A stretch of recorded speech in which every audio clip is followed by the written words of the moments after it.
Life is tough. Minsan parang napapagod ka na sa trabaho, sa negosyo, sa pangarap mo.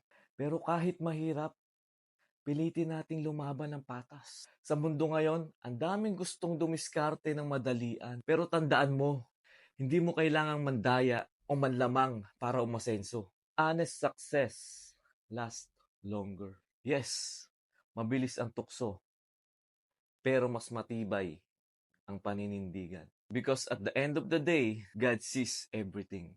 Your effort, your struggles, and most of all, your intentions. So if you feel stuck, tired, or pressured, huwag kang bibitaw. Stay honest. Keep fighting.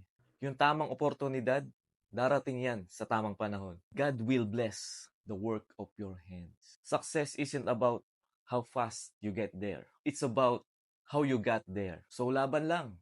Stay true. Stay honest. At tandaan, God is watching.